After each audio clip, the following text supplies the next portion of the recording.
है। और ये लंब AB पे खींचा और B से E को मिलाया और C से D को मिलाया। दिल उसका भी दुखता है, दर्द उसे भी होता है, बस तुम्हें बुरा न लगे इसीलिए बंद कमरे में चुपचाप रोलेगा।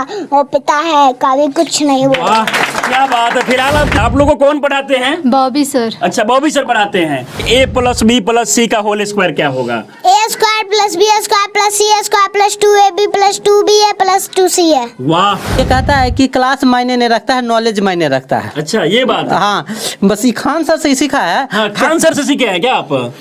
दोस्तों, अभी मैं बिहार के एक ऐसा गांव में हूं जहां तीसरी क्लास में पढ़ाई करने वाला बच्चा 10वीं क्लास तक के बच्चे को पढ़ाता है। इस बात को जानकर आपको आश्चर्य होगा, लेकिन पूरा वीडियो देखने के बाद आप भी हैरान रह जाएंगे। अभी हम राजधानी पटना के मसौरी में है। ये जो है चपौर गांव है। ये साधारण सा गांव है और साधारण से गांव के रहने वाला एक 8 साल का बच्चा इतने सारे बच्चे को पढ़ाता है।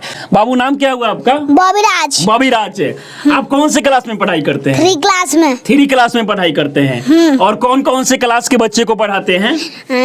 3 से लेकर 10 तक। 10वीं क्लास तक के बच्चे को पढ़ा लेते हैं। अच्छा, तो इतना कम उम्र है, 8 साल के आप है, कैसे इन सारी बच्चों को पढ़ा लेते हैं? हमको पढ़ाया गया है टीचर लोग और मम्मी पापा पढ़ाए तो हमको अच्छा, मम्मी पापा आपको पढ़ाए हैं। अब जरा सोचिए कि ये बच्चा जो है कोचिंग भी पढ़ने नहीं जाता है, बल्कि इनके जो मम्मी पापा है वो खुद बच्चे को पढ़ाते हैं। ये पैर से दिव्यांग है, लेकिन इसके बाद भी बहुत सारे बच्चे को पढ़ाते हैं और अपना बच्चे को पढ़ाकर इतना ज्यादा टैलेंटेड बना दिए हैं कि ये तमाम बच्चे को ये बच्चा पढ़ाता है। अभी ये क्या पढ़ा रहे हैं आप? थेल्स पर में। थेल्स पर में? अच्छा, ये तो 10th में पढ़ाई होता है, तो आप कैसे पढ़ा ले रहे हैं? हमको पढ़ाया गया है टीचर लोग और मम्मी पापा पढ़ाए हैं। अच्छा, तो हम पढ़ा रहे ये हैं। बताइए कि थेल्स पर में क्या है और इसे कैसे सिद्ध किया जाता है? इसको हम अभी सिद्ध कर रहे हैं। अच्छा, इसको सिद्ध करेंगे। इसके बारे में ये जो फिगर आप बनाए हैं, इसके बारे में चाहेंगे कि आप बच्चों को पढ़ाइए। किस प्रकार से आप पढ़ाएंगे अगर पढ़ाना होगा बच्चों को तो? हाँ। कहते हैं यदि किसी त्रिभुज के एक भुजा के समांतर, हाँ। कहते हैं त्रिभुज कहता है, देखो त्रिभुज पार लिया और कहता है एक भुजा के समांतर, तो एक भुजा के समांतर एक रेखा खींच लिए और कहता है को भिन्न भिन्न बिंदुओं पर प्रतिच्छेद करने के लिए रेखा खींची जाए तो अन्य 2 भुजाओं को एक ही अनुपात है अनुपात में, यानी कि हमको क्या सिद्ध करना है? AD/DB = AE/EC। तो इसका विशेष प्रतिज्ञा में लिखेंगे। विशेष प्रतिज्ञा में माना कि ABC एक त्रिभुज है। हम माना कि ABC एक त्रिभुज है। और फिर BC के समांतर D रेखा खींचा है, तो लिखेंगे BC के समांतर D रेखा खींचा।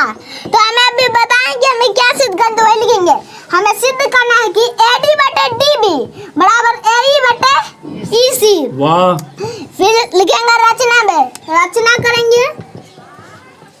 DM लंब AC पर खींचा, EN लंब AB पे खींचा और B से E को मिलाया और C से D को मिलाया। यही लिखना है हमको। अच्छा, रचना में। और इसके बाद में तमाम जो ये रचना आप करने के बाद में इसको बनाएंगे तो लगभग पूरा बोर्ड भर जाएगा। ये बोर्ड में हो पाएगा? ये नहीं हो पाएगा, यानी कि दूसरी बार आपको बनाना पड़ेगा।